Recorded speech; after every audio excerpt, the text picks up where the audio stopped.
السلام علیکم. Doctor Safdar Razia from Quetta. آج جو کیس ڈسکس کرنا چاہوں گا اس سے پہلے میں چاہوں گا کہ دا گریٹ ڈاکٹر ہنیمن کی ایفورزم 5 کو جو ہے وہ پڑھا جائے.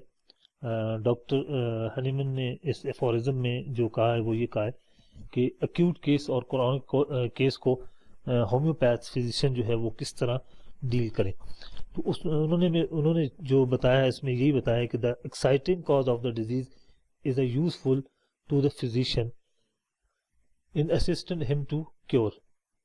ٹھیک ہے، یعنی کہ جو ایکیوٹ کیس آپ کے پاس آئے گا اس میں جو اس کی ایکسائٹنگ کاز ہے کہ کس وجہ سے وہ ڈیزیز لگی اس کو، وہ بہت ہی یوزفل ہوتا ہے پیشنٹ اس کے لیے، فزیشین کے لیے. اور کرونک کیس کے اندر اس کی پوری ہسٹری جو ہے وہ فزیشین کو ضرورت ہوتی ہے، اس کی پوری ہسٹری مکمل، یعنی کہ اس کے جو فنڈامنٹلز ہیں اس کی ڈسکورنگ کی it's a fundamental cause. This is a generally due to a chronic miasm, کیونکہ اس کے پیچھے میازم ہوتا ہے، اس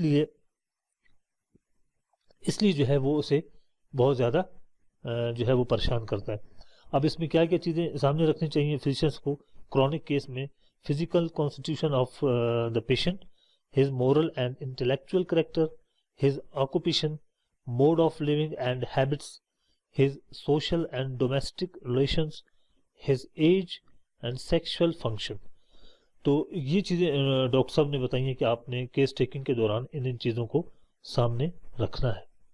اب یہی چیز اردو کے اندر میں نے صرف ایک ہلکا سا اس میں دے دیا ہے، میں چاہوں گا آپ اس کو دیکھیے کہ اس میں بھی یہی چیز جو میں نے بات کی ہے یہی بتایا گیا. آپ کو یہ چیزیں مل سکتی ہیں کہ مریض کی جسمانی ساخت، اس کا اخلاقی دانشورانہ کردار کیا ہے، مریض کا کاروبار، طرز زندگی اور عادات، اس کے سماجی اور گھریلو تعلقات، اس کی عمر، اس کے جنسی تعلقات، یہ تمام چیزیں ان کو آپ نے اپنے کیس ٹیکنگ میں لینا ہے.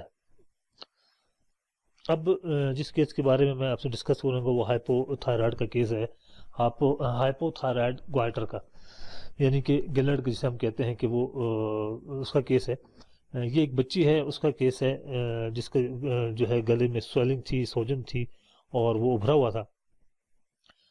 اور اس کا جب کیا کہتے ہیں تھائرائڈ جو ہے وہ پروفائل کروایا گیا تو وہ بھی اب نارمل تھا.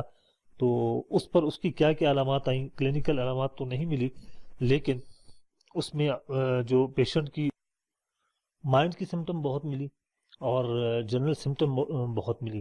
اس میں کیا کیا ملی یہ میں نے اردو میں اس کو لکھا ہے.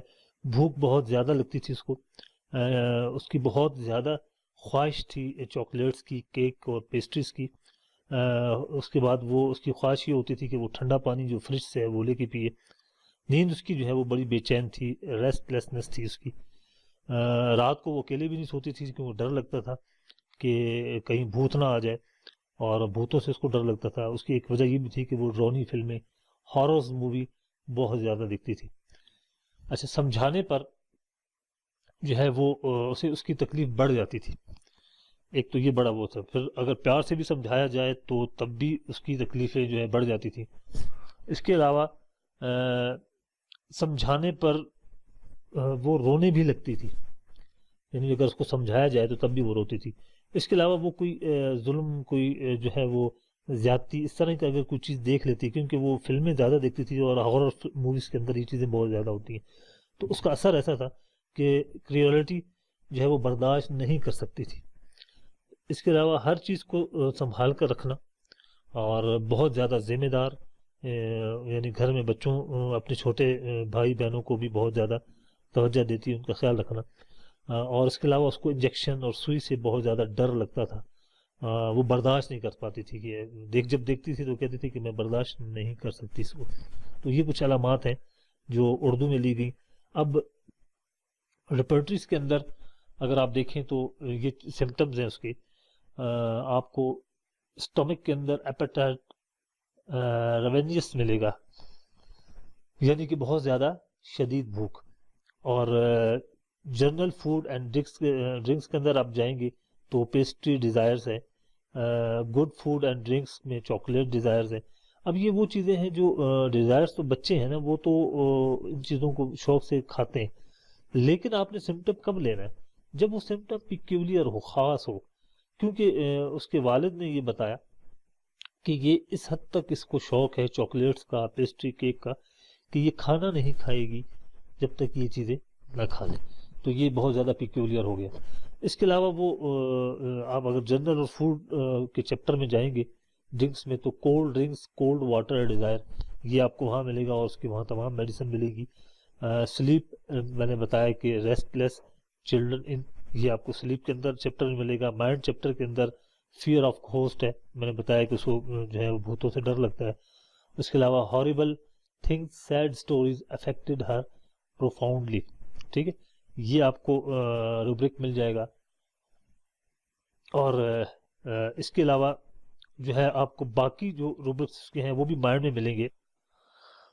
مائنڈ کے اندر ایڈمونیشن آپ کو ملے گا، ایگریویشن یعنی کہ اس کو سمجھانے پر اس کی جو تکلیف تھی وہ بڑھ جاتی تھی، اور وہ آپ دیکھیں گے تو اس کے اندر چلڈرن ان، یہ بھی ملے گا.